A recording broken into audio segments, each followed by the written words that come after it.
Graças e paz, irmãos. Bom dia a todos. Sejam bem-vindos. Vamos aí dar início a mais uma Escola Bíblica Dominical, dando continuidade aos nossos estudos complementares aí, né, do livro do Apocalipse. Hoje nós vamos falar sobre a parábola da separação das ovelhas e dos bodes, que está lá em Mateus, capítulo 25. Os versículos de 31 ao 46. Se já quiser abrir sua Bíblia aí. Essa é uma parábola, irmãos, que existe uma certa discussão aí sobre ela, né? De alguns intérpretes. Se de fato ela é uma parábola ou não. Né? Se é uma passagem, essa passagem no caso, se ela é uma parábola ou não, né? Particularmente eu entendo que é um texto mais com uma descrição simbólica e até mesmo profética aí relacionada ao juízo final do que uma parábola propriamente dita, né? Embora exista aí no texto alguns elementos característicos das parábolas, né? Eu entendo que esse texto ele é mais uma descrição simbólica do que acontecerá no juízo final. De qualquer forma, sendo uma parábola ou não sendo, isso não muda muito o fator central aí do ensinamento de Jesus para nós, ok? Então vamos ler o texto, Mateus 25, do 31 ao 46. Diz assim: Quando o Filho do Homem vier na sua majestade e todos os anjos com ele, então se assentará no trono da sua glória. Todas as nações serão reunidas em sua presença e ele separará uns dos outros, como o pastor separa as ovelhas dos cabritos. Porá as ovelhas à sua direita e os cabritos à sua esquerda. Então o rei dirá aos que estiverem à sua direita: Venham, benditos do meu Pai, venham herdar o reino que está preparado para vocês desde a fundação do mundo. Porque tive fome e vocês me deram de comer. Tive sede e vocês me deram de beber. Eu era forasteiro e vocês me hospedaram. Eu estava nu e vocês me vestiram. Enfermo e me visitaram. Preso e foram me ver.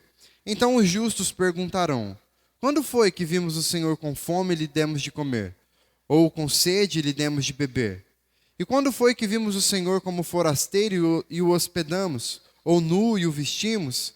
E quando foi que vimos o Senhor enfermo ou preso e fomos visitá-lo? O rei, respondendo, lhes dirá: Em verdade lhes digo que sempre que o fizerem a um destes meus pequeninos irmãos, foi a mim que o fizeram. Então o rei dirá também aos que estiverem à sua esquerda: Afastem-se de mim, malditos, para o fogo eterno, preparado para o diabo e seus anjos. Porque tive fome, vocês não me deram de comer. Tive sede, vocês não me deram de beber. Sendo forasteiro, vocês não me hospedaram. Estando nu, vocês não me vestiram. Achando-me enfermo e preso, vocês não foram me ver. Eles perguntarão: Quando foi que vimos o Senhor com fome, com sede, forasteiro, nu, enfermo ou preso, e não o socorremos? Então o rei responderá: Em verdade lhes digo que sempre que o deixaram de fazer a um destes mais pequeninos, foi a mim que o deixaram de fazer. E estes irão para o castigo eterno, porém os justos para a vida eterna. Amém?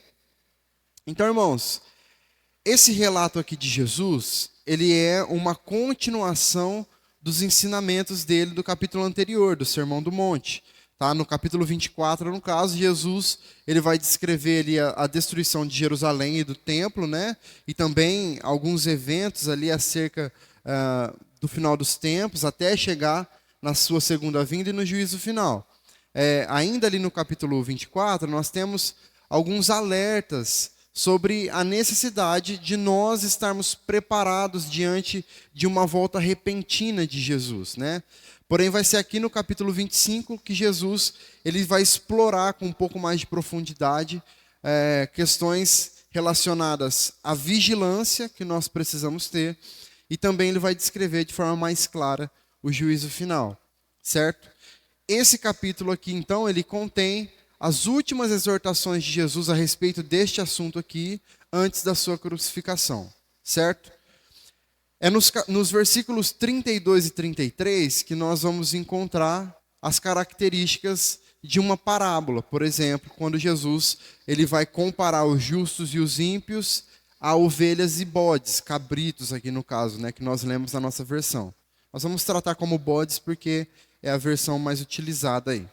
Então, essa comparação utilizada por Jesus, ela não foi por acaso, tá, irmãos? É muito pelo contrário, ele se utiliza desse exemplo aqui justamente para ele ter um pouco mais de propriedade ao falar ali com aquelas pessoas. Por quê? Talvez para nós, atualmente, né, no nosso estilo de vida atual aqui, de vida urbana, talvez não fique muito evidente, muito claro, né? Mas para eles era algo palpável, algo que eles tinham, né, total noção do que estava falando ali. Falar sobre vida de campo, sobre como as coisas funcionavam no campo, era algo que eles conheciam naquele momento. É muito comum, em muitos rebanhos aí, né, de bodes aí, que eles fiquem juntos com as ovelhas. Ou seja, eles estão no mesmo espaço de pastagem ali, se alimentando da mesma coisa, né, do mesmo lugar. Só que quando chega o final da tarde, quando o pastor chega e faz o seu chamado, ele chama ali, as suas ovelhas, elas prontamente respondem a esse chamado. Mas, curiosamente, os bodes não respondem. Eles continuam, eles ignoram a esse chamado do pastor. Outro fator importante é que as ovelhas, elas, por característica, elas valem mais do que os bodes, muito por conta da sua lã, né, que é algo que pode gerar um lucro aí para os seus pastores, né? Ela acaba proporcionando maiores resultados aí para o seu pastor. É exatamente então sob esse conceito aqui que Jesus ele insere essa comparação no seu ensinamento. A lã branca das ovelhas, ela pode ser destacada como um símbolo de pureza, um símbolo de justiça, ao contrário da pelagem malhada e manchada dos bodes, que não vai representar isso. Desde o Antigo Testamento, se nós analisarmos a figura do bode, ela sempre é utilizada para se referir ao ímpio, para se referir a uma conduta pecaminosa, a maldade propriamente dita, né? As ovelhas, elas simbolizam sempre os justos, né? Os que seguem o seu Salvador com mansidão, que respondem em obediência ali ao chamado do seu pastor. Já os bodes, eles simbolizam sempre os ímpios, né? Com o seu comportamento inconsequente, com a sua desobediência, né? Muitas das vezes um comportamento até mesmo destrutivo para si próprio, ok? Jesus ele vai dizer então que no dia do juízo, as pessoas de todas as nações, tanto justos como ímpios, os bons ou os maus, ok? Sem exceção, todas as pessoas estarão diante do trono do grande rei. Ou seja, diante do trono do próprio Cristo, certo? Sendo assim, então, irmãos, todas as pessoas que vivem ou já viveram sobre esta terra são comparados com ovelhas e bodes, portanto. Ok? Jesus ele vai continuar então o relato dele, dizendo que as ovelhas elas são colocadas à direita, enquanto os bodes colocados à esquerda. Com isso, nós entendemos que existe uma separação clara aqui, algo evidente, algo sem confusão. As ovelhas para um lado, os bodes de outro lado. Não existe um terceiro lugar para se estar. Ou estão na direita ou estão na esquerda, certo? Jesus também ele fala a respeito de algumas características das ovelhas e dos bodes, dos justos e dos ímpios, durante aí as suas vidas comuns, certo? Jesus então ele vai citar 6 exemplos, onde os justos agiram com piedade, né, com responsabilidade, responderam a essas questões, as necessidades aí dos pequeninos irmãos, e ele utiliza esses mesmos 6 exemplos, porém de forma negativa, para descrever a conduta do ímpio, que não responde. Então ele vai dizer: porque tive fome, vocês me deram de comer, tive sede, vocês me deram de beber, eu era forasteiro e vocês me hospedaram, eu estava nu e vocês me vestiram, enfermo e me visitaram, e preso e foram me ver. Então são 6 exemplos, 6 situações onde as pessoas estavam sendo postas diante dessas situações, e algumas responderam positivamente e outras se omitiram, simplesmente, não fizeram, não responderam.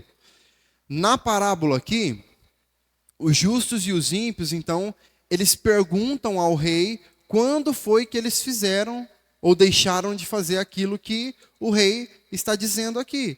E aí, então, quando o rei responde a eles, dizendo que foi quando eles fizeram ou deixaram de fazer para um dos seus pequeninos irmãos. Ou seja, Jesus diz que todas aquelas coisas ali, né, das quais ele estava citando, quando feitas ou deixadas de fazer a um desses pequenos irmãos, seria o mesmo que fazer ou deixar de fazer para ele próprio.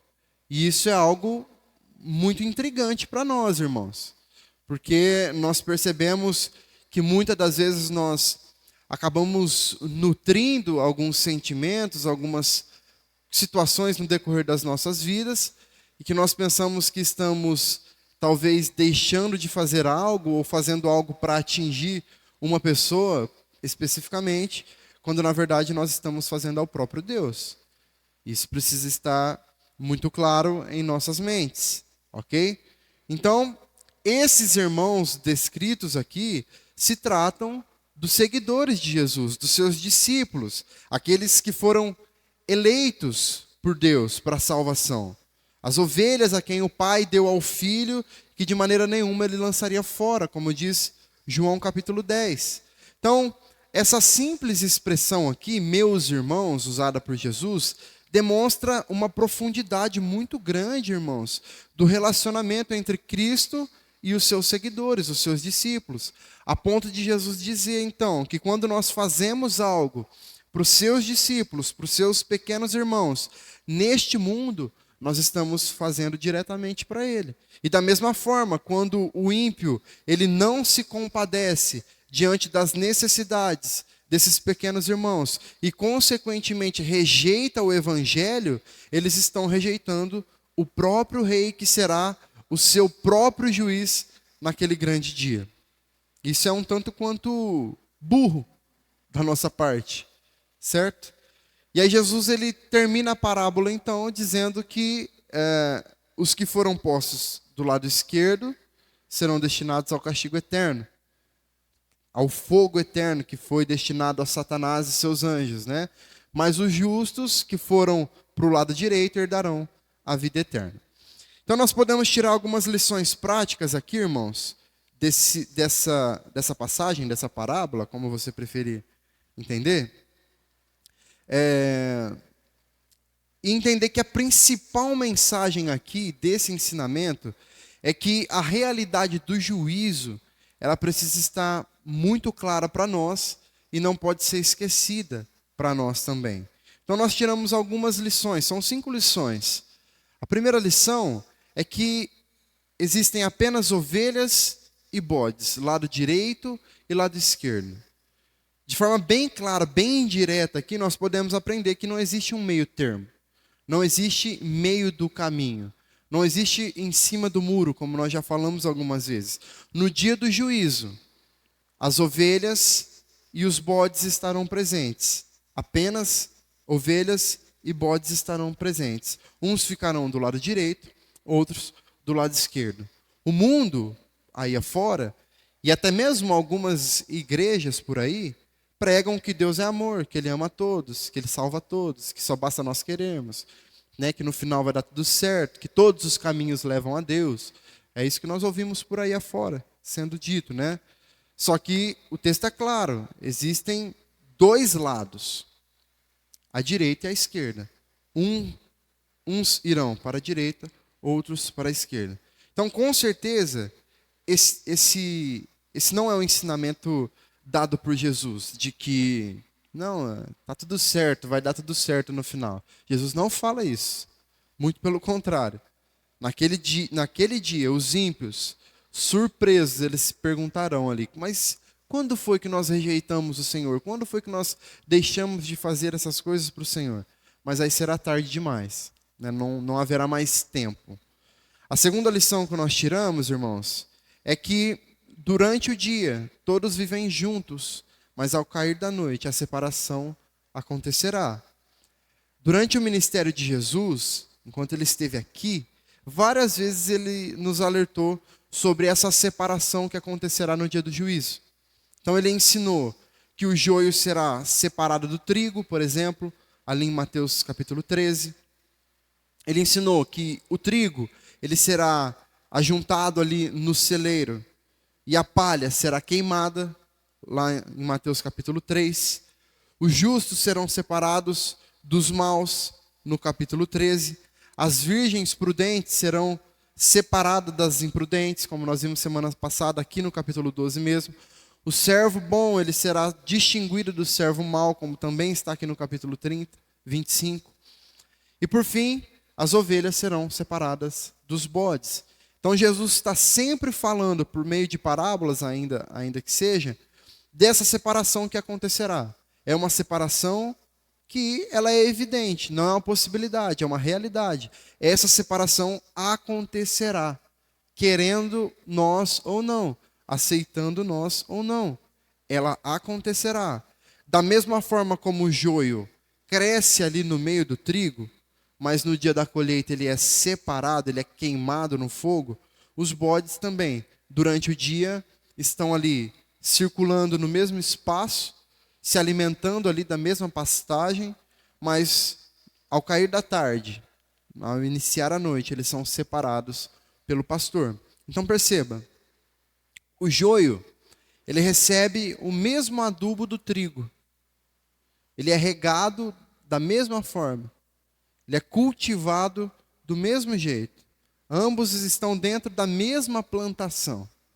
Os bodes também estão no mesmo rebanho, sob a mesma pastagem das ovelhas. A diferença é que ao final do dia o pastor vem e separa o rebanho. A diferença é que no final das contas, o joio será separado do trigo, de fato.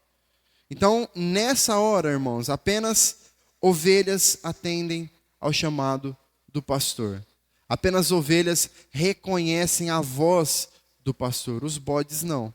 Os bodes não se sentem pertencentes a esse pastor. Eles estão ali desfrutando daquilo ali, mas na hora H, na hora do vamos ver, as coisas não acontecem como deveriam. Uma outra aplicação que nós podemos fazer aqui, trazer para as nossas vidas, irmãos, é que os detalhes serão lembrados. Perceba que Jesus cita ali 6 coisas que os justos fizeram e que os ímpios deixaram de fazer. Dentre essas 6 coisas, nós não encontramos nada de muito grandioso, de muito espalhafatoso. Nós não encontramos nenhuma grande realização. São coisas simples.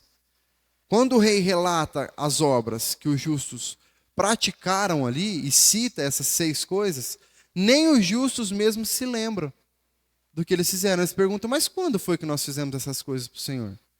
Quando que nós realizamos essas coisas? Isso mostra, irmãos, que essas obras praticadas aqui pelos justos, pelos prudentes, são obras legítimas, obras despretensiosas, sem o objetivo de reconhecimento próprio. Essa é uma falsa obra. Aquela que é feita com o objetivo de ser visto, de ser notado, de ser objeto de destaque. Isso não é uma obra verdadeira. A obra verdadeira é essa. É aquilo que nós fazemos e sequer percebemos que estamos fazendo. Porque é algo que vem de dentro, que brota, que sai de nós. Porque nós estamos sendo alimentados por um Espírito que causa isso em nós. As nossas obras, elas são causa da fé que nos salvou. Nós somos salvos, nós entendemos aquilo que Cristo fez por nós na cruz. E a partir disso nós entendemos que não existe outra forma de viver sem ser praticando essas boas obras. Às vezes nós fazemos as coisas que elas parecem ser tão pequenas, né, tão sem importância, mas que para Deus, no dia do juízo, elas não passarão desapercebido, de forma alguma.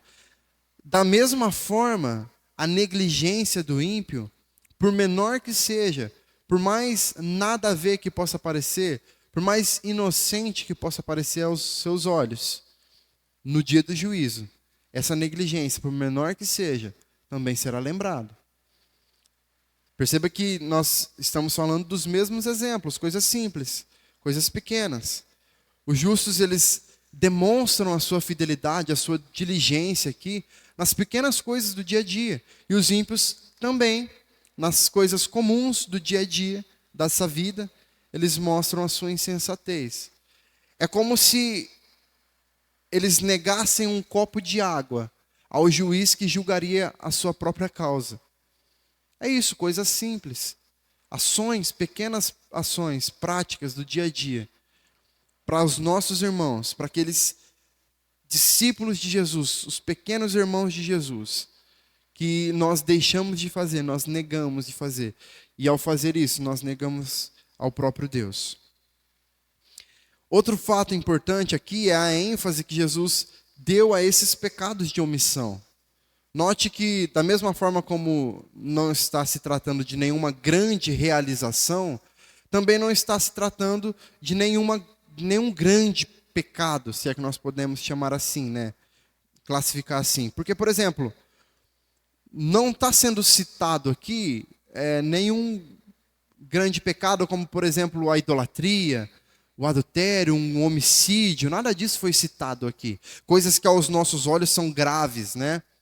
Para Deus está tudo no mesmo pacote. Perceba isso. Esses pecados grandes aos nossos olhos, eles estão sendo comparados aqui ao tive fome e não me deste de comer, ao tive sede e não me deste de beber, estive nu, não me vestiste. Está sendo comparado a isso. Ambos serão condenados da mesma maneira. Ambos são considerados como bodes. Então, perceba que o que Jesus quis enfatizar, então, é o tamanho da gravidade de se negligenciar a mensagem do Evangelho, que está sendo anunciada pelo próprio Deus através dos seus discípulos. Aqueles que vivem para Deus, ele está querendo enfatizar justamente isso.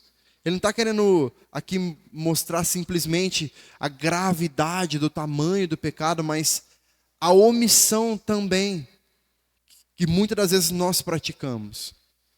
Às vezes nós nos sentimos bons demais porque não praticamos coisas tão ruins assim. Mas nós omitimos aquilo que nós temos. Nós nos privamos de abençoar as pessoas à nossa volta, de amar as pessoas à nossa volta. Nós achamos que por virmos à igreja, sermos crentes, sermos dizimistas, fazermos parte dos ministérios, frequentar os cultos, as reuniões, já está de bom tamanho.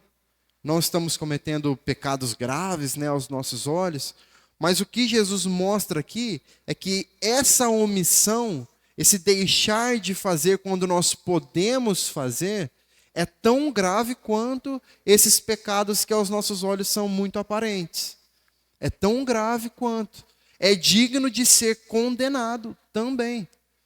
A omissão, então, ela entra no mesmo julgamento aqui, pelo rei. O rei julgará da mesma forma aqueles que se omitirem em fazer aquilo que ele ensinou e deixou claro que nós deveríamos estar fazendo. Uma quarta lição que nós tiramos é que os pequenos possuem grande valor para Deus. Quando o rei ele se refere aos seus seguidores ali como irmãos, isso já deixa muito evidente que há uma importância grande desses pequenos irmãos para o reino de Deus. Porém, quando ele diz ali, o que vocês fizerem a algum desses pequenos irmãos, a mim o fizeram, Jesus torna ainda mais grandiosa essa certeza de que até mesmo os menores dentre os seus irmãos o representam como grande importância, com grande autoridade. Nós entendemos, portanto, que Deus ele está atento aos pequeninos também. aqueles que não possuem muito valor diante dos homens, aqueles que não são julgados como importantes diante dos homens, que não são temas de revistas famosas, que não são populares nas redes sociais, que não possuem CDs gravados, livros publicados, aqueles que não são pregadores renomados, né, ou presidentes de grandes ministérios por aí. Às vezes, aqueles que não são reconhecidos nem mesmo dentro das suas próprias congregações. Mas, para o rei, eles são importantes. O rei está com os seus olhos atentos em direção desses pequeninos irmãos.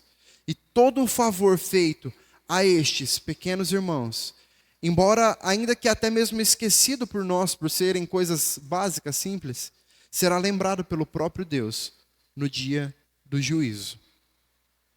E a última aplicação que nós podemos fazer em relação a esse texto é que a herança, ela não vem pelas obras. Certamente, no dia do juízo, as obras elas serão reveladas, como nós já vimos aqui. Elas terão a sua importância, o seu valor. Porém, não serão essas obras que, ao serem reveladas, nos farão justos e dignos de herdar o reino de Deus. Perceba que o reino já estava preparado para o justo desde antes da fundação do mundo. É o que diz o versículo 24. Então o rei dirá aos que estiverem à sua direita: venham, benditos do meu Pai, venham herdar o reino que está preparado para vocês desde a fundação do mundo. Ou seja, isso não acontece em decorrência das nossas obras. Nós não alcançamos o reino por causa das nossas obras, por aquilo que nós fazemos, pela capacidade que nós temos, porque nós fazemos um monte de coisas legais aí para Deus, coisas bonitas, coisas louváveis, né, aos nossos olhos, aos olhos dos nossos irmãos. O texto diz que o reino está preparado para o justo desde a fundação do mundo. O reino já está preparado, já está lá para o justo. Então, o reino preparado para o justo é um ato exclusivo da vontade soberana de Deus, irmãos. Algo concebido ainda na eternidade, antes mesmo de nós termos ações mínimas que nos fizessem aptos para receber isso. Aptos para sermos chamados de ovelhas do seu rebanho. Muito antes disso, ele já havia elegido o justo. Ele já havia salvo os seus, certo? As obras praticadas pelo justo, então, elas não servem como fundamento para a sua salvação. Elas servem apenas para refletir um comportamento esperado daquele que Deus já escolheu, aquele que Deus já salvou através da sua graça. E fez com que nós nos tornássemos aí ovelhas do seu rebanho. E essas obras das quais estes salvos eleitos praticam são aquelas que ele mesmo preparou de antemão para que o justo as praticasse. É o que diz Efésios 2, de 8 a 10. Portanto, se nós praticamos boas obras, o mérito não é nosso. O mérito é totalmente, exclusivamente de Cristo, que nos escolheu para o seu reino, antes de tudo isso aqui existir, antes de qualquer bem ou mal ter sido praticado por nós. E nós vamos nos aprofundar um pouquinho mais nisso na semana que vem, quando nós vamos tratar ali de Romanos 9, né, que foi uma sugestão da irmã Wanda, de nós falarmos sobre os vasos de honra e os vasos de desonra, tá? E nós vamos nos aprofundar um pouco nisso na semana que vem. Hoje o estudo mais curto, né, mais light, porque semana que vem ele não assim será. Semana que vem, nós então, ao tratarmos disso, nós vamos tratar de eleição, de predestinação, e o texto ali, ele deixa alguns pontos de interrogação, né, talvez para nós, e nós vamos nos aprofundar um pouquinho mais sobre isso, mas nós vamos entender que, de fato, Deus escolheu os seus, Deus salvou os seus, antes da fundação do mundo. É o que diz aqui. Antes mesmo de nós termos obras, antes mesmo de nós termos méritos, né, Deus já havia feito uma obra e nos salvado através da sua boa mão. Né, o que nós podemos ver, que nós vamos ler na semana que vem, por exemplo, no exemplo de Jacó e Esaú. Esaú mais velho, mas Deus escolheu Jacó. Antes mesmo deles nascerem, antes mesmo de terem praticado alguma coisa, antes mesmo de terem feito qualquer coisa, Jacó já havia sido escolhido por Deus, certo? E nós vamos entender isso semana que vem um pouquinho mais, amém?